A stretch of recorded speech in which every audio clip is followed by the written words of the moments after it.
시장님. 뭐야? 왜요?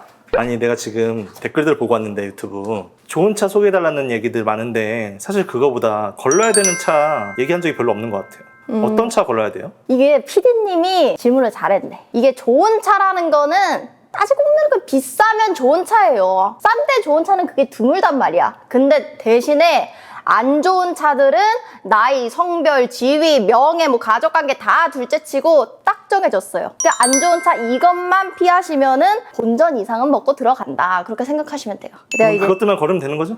당연하죠. 이제 설명해 드릴게요. 바로 가? 바로 안 가? 자, 첫 번째 빠밤 전손차. 전손이 뭔데?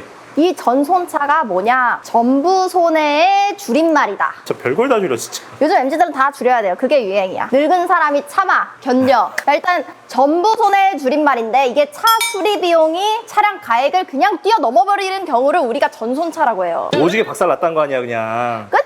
그냥 이게 위가 없어졌든 아래가 없어졌든 옆이 없어졌든 뭐 하나 다 없어진 거야. 근데 내가 차 잘알이다. 내가 맨날 하는 게 주말마다 지하주차장에 내려가가지고 차 자가정비 하는 거다. 아니면 뭐 할아버지부터 나까지 대대손손 카센터를 운영 중이다. 이런 분들은 또 근데 전손차만 노리는 경우가 꽤 많아요. 대파란 차 엄청 싸게 가져와가지고 고차 탈 정도의 능력을 가졌는데 그만한 노다지가 어딨냐고. 근데 그런 분들은 뭐 어차피 이 영상 보시지 않을 테니까 그건 건너뛰고 우리가 일반적으로 얘기를 한번 해보자면 생각을 해봐요. 그냥 사고도 아니고 전손이야. 이거 차원이 다른 문제라니까? 나 혼자 얘기하냐고. 아이고 내가 어떻게 무슨 얘기를 해. 봐봐. 그렇게 차가 반쪽이나가 떨어진 거야. 그런 애들이 아무리 장인의 손길을 거쳤다 한들 뭐 완벽하게 수리가 됐겠어요. 수리가 됐겠어요. 됐겠어요? 안 됐겠어요? 그래도 보기에는 멀쩡해 보이더라고. 이래서 안 되는 거야. 이러니까 이게 안 된다고 하는 게 있는 거야. 봐봐요. 가끔 전손 친구들 이제 수리 딱 끝난 것만 보고 우리 PD님처럼 뭐야 생각보다 괜찮네? 좀 멀쩡해 보이는데? 근데 가격까지 싸. 이 정도면은 게이드가 아니야? 이렇게 해서 사시는 분들이 꽤 있어요. 얘 사고 날 당시 사진 여기 문짝 앞에다 여기 유리창 앞에다 딱 그러면 그거 살 수 있어요? 못 사요. 그렇죠? 내 사고 사진이 저기 앞에 딱 있으면 그걸 누가 사냐고 이렇게 막 크게 망가졌는데 과거 사진. 100% 나중되면 이제 용접한 데 나가 떨어지고 단차 점점 벌어져 나가고 이거 무조건 후회합니다. 우리 목숨 걸고 담보로 비싼 차 타고 싶은 거 아니잖아요. 자, 그 다음 두 번째 경우 빠밤. 명의 변경이 너무 많은 차들. 명의 변경. 짧은 시간에 막 갑자기 유난히 소유자 변경이 많은 중고차들이 가끔 보여요. 이게 무조건 피해야 할 경우 중 하나. 자, 이제 한번 곰곰이 한번 생각을 해봐요. 차에 문제가 없는데 굳이 계속 명의를 바꿨을 이유가 있었을까? 없잖아. 단순 변심. 단순 변심을 1년 사이에 100번을 해? 말이 안 되잖아. 우리가 차 살 때 갑자기 특별한 이유 뭐 그런 상황이 없으면은 굳이 차 명의를 계속 바꾸진 않잖아. 한 번 차 사면 평균 몇 년, 길게는 몇십 년까지 탈 생각으로 사는 건데 맞잖아요. 그죠. 그러니까 소유자 변경이 많은 차량은 관리가 잘 안 된 차량들이 많다. 그렇게 말할 수 있죠. 그래서 1인 신조가 비싸다? 당연하지. 그건 다 그렇게 연관이 된다니까. 막 몇 개월마다 한 번씩 차주가 바뀌는데 그 사람들이 당연히 차 관리를 열심히 해? 말이 안 돼. 이거는 나 조금 한 3개월만 타고 다시 차 팔러 내놓을 건데 굳이 비싼 돈 들어가면서 올 수리 해주고 떼 빼주고 광 내주고 누가 그러냐고요. 말이 안 되잖아요. 맞죠? 1인 장기 렌트도 그럼 괜찮겠네? 1인 장기 렌트는 괜찮죠. 왜냐하면 오히려 나는 그거를 내 돈 주고 오래오래 탈 마음으로 열심히 광을 내줬다. 그러니까 1인 장기 렌트는 괜찮다. 명의 변경만 휘뚜루마뚜루 계속 바뀐 경우는 안 된다. 명의 변경이 얼마나 되는지 확인을 해라. 이해력이 빠르네요. 자, 그리고 세 번째 빠밤. 튜닝카. 튜닝 멋있지. 피디님 같은 사람들이 있어서 그래도 튜닝 시장이 아직은 활달해요. 자, 근데 이게 튜닝카가 왜 안 좋냐? 이거는 살 때도 골치, 팔 때도 골칫거리예요. 튜닝카 자체가 감가상각이 굉장히 빠른 거 그거 알아요? 그거 튜닝값 안 쳐주나? 그냥 오히려 깎여. 그러니까 딜러들도 튜닝카 자체를 매입을 하려고 하지 않아요. 왜냐면 튜닝카가 이게 전 차주 개인 취향이 반영된 경우가 너무 많단 말이에요. 그 사람 취향을 어떻게 모든 사람들이 다 따라가. 그러니까 잘 팔리지 않기 때문에 누가 봐도 저렴한 가격에 나왔다 하지 않으면 그러니까 대부분 부분이 매입하기 싫어한다.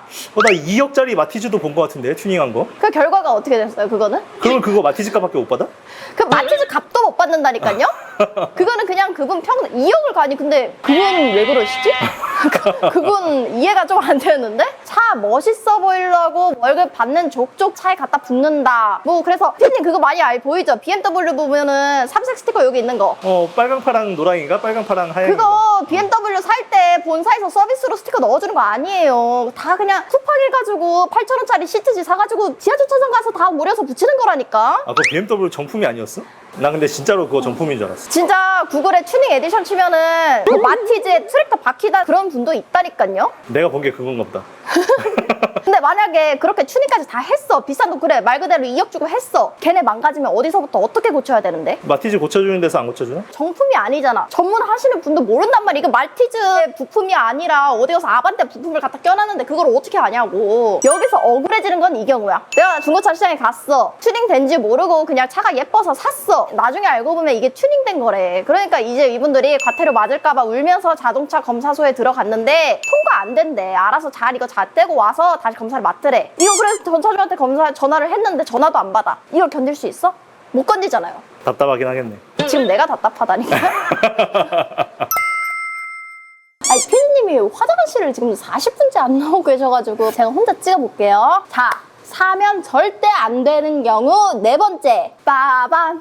주요 프레임이 박살난 경우다. 자, 한번 잘 들어봐봐요. 무사고라는 기준을 정확히 모르시는 분들이 꽤 많아요. 어디 박은 적이 단 한 번도 없어야 그게 무사고인 줄 아시는 분들이 계시는데, 뭐 예를 들어 우리가 주차하면서 혼자 기둥 살짝씩 박을 때 있잖아요. 아니면은 뭐 접촉자하고 조금 나가지고 앞뒤 범퍼 좀 깨지는 경우, 그런 경우에 뭐 도어가 찌그러져서 바꾼다? 100번을 바꿔도 그거는 무사고로 들어간다. 이거는 제가 정한 게 아니라 국토부에서 정한 거예요. 대답. 여러분들 대답. 오케이. 그래, 그런 경우는 그냥 문짝 떼다가 갈아버리면 간단해.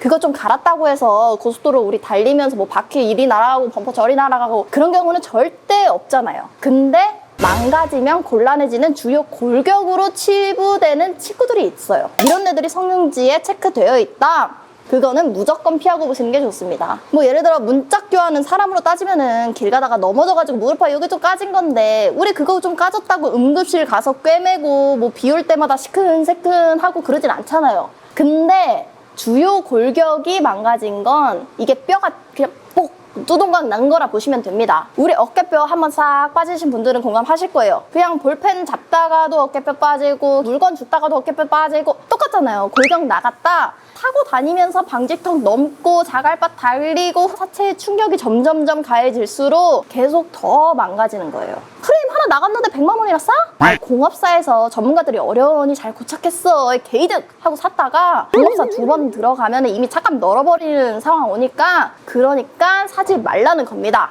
알겠습니까? 사지 말라고요. 뭐 하고 알겠어요? 뭐 하고 있었어? 나 드디어 왔어요? 아니 이거 좀 찍어주고 가야지. 나 혼자 우리 잘 대화하고 있었어요. 다 했어? 다 했으니까 5번째 하면 됩니다. 너무 나 혼자 얘기한 거 아니야? 자, 5번째 빠밤. 누유가 심한 건 사지 말아라. 당연한 거 아니야? 이게 애매한 경우가 있어요. 봐봐요. 사실 미세 누유란 게 연식이 오래되면 될수록 조금씩은 다 누유 맺힘이 있을 수는 있어요. 근데 우리 피디님 한번 생각을 해봐요. 피디님 지금 몇 킬로예요? 비밀인데? 언뜻 보면 100kg 넘어가잖아요. 일단 친구가 배가 안 돼. 살짝 크잖아요. 남들보다. 조금. 근데 피디님, 우리 피디님 점심 먹으면서 저녁 생각해요? 안 해요? 저녁 메뉴 생각해요? 안 해요? 안 왔는데? 거짓말 하지 말고 나 그 솔직히 정도 말하면 점심 먹으면서 우리 피디님 같은 경우에는 저녁 생각나잖아. 그렇다고 해서 우리 피디님이 태어날 적부터 뭐 삼시세끼 야식까지 챙겨 먹고 그러면서 태어났어요? 아니. 그렇지 아니잖아요. 그냥 풍채가 부풀수록 더 들어가는 게 많아진다. 더 먹고 싶어진다. 똑같다고. 미세노유도 초장에 잘 관리해줘서 잡고 고쳐주면은 잘 달려. 근데 피디님처럼 이미 선을 널어버렸다? 답 없어 이제는. 피디님 지금 야식 안 챙겨 먹으면 이제는 잠 안 오잖아. 미세노유가 결국에 왜요? 너무 배고파. 그렇죠. 이게 미세누유랑 피디님이랑 똑같은 거야. 미세누유가 결국엔 누유로 이어지고 누유가 누수까지 가는 거야. 그럼 결국엔 뭐야? 엔진을 드러내야 되는 경우가 온단 말이에요. 돈 많은 거 아니잖아요, 우리. 차의 심장이 엔진인데 심장이 망가지면 되냐고요, 안 되냐고요. 미세도유 하나 있는 것도 사면 안 돼 그럼? 그거 아니라고 말씀드렸잖아요. 차가 오래될수록 미세누유는 어느 정도 있을 수 있다. 근데 성능 기록부를 보면 미세누유가 몇 개 체크되어 있고 뭐 중간중간 누유까지 체크되어 있다. 그거는 그냥 헨젤과 그레떼 마냥 바닥에 기름 질질 흘리고 다니는 거예요. 미세누유 하나 정도 괜찮아? 아, 그 정도는 괜찮다니까요. 누유가 많이 체크돼 있다. 이런 경우는 그냥 아니 왜 바닥에 기름을 다 흘리고 다니냐고. 우리 카카오맵 무료 어플이잖아. 그거 다운받아. 왜 기름으로 내 동선을 전부 파악하고 있냐고. 난 그냥 완전 무사하고 살래요. 일단 면허나 따시라고. 면허를 따야 뭐 완전 무사고 나오지. 자, 피디님 잘 들었죠? 탑5 빠 이거 안 넣어줘야지. 이것만 피하면은 피디님 앞으로 그래도 2, 3년 후에 면허 따실 텐데 그래도 나는 괜찮은 차를 구매했다 이렇게 말을 할 수 있는 거예요. 어디 가서 무시 안 당한다니까? 저는 그냥 신차급으로 완전 무사고 1인 신조 살게요. 저는 다음 호구. 결국에 여러분들 와 우리 일반적으로 바쁜 시간 회사 다니는데 쪼개가지고 중고차 시장 돌아다니면서 좋은 딜러 만나가지고 소개받고 저렴한 차에 좋은 차 사기 힘들잖아요. 그러면 그때 최고의 방안이 뭐냐? 믿을 수 있는 사람을 만나야지. 믿을 수 있는 사람이 잘 누구? 그냥 얼굴에 신뢰라고 딱 써져 있는 그런 분이 계시는 거예요. 나 아는 형님 있는데. 아는 형님이요. 아니 형님의 알겠죠 여러분? 그냥 믿을 수 있는 상사, 믿을 수 있는 딜러를 찾아가시는 게 가장 좋은 방법이라고 생각하시면 됩니다. 소개해주세요 그럼. 너무 그러면은 사자 느낌이 나니까 그냥 끝까지 책임져 주시는 거죠? 당연하죠. 책임지지 않을 거면은 하지도 않았어요. 자 그러면은 안녕. 안녕. 니.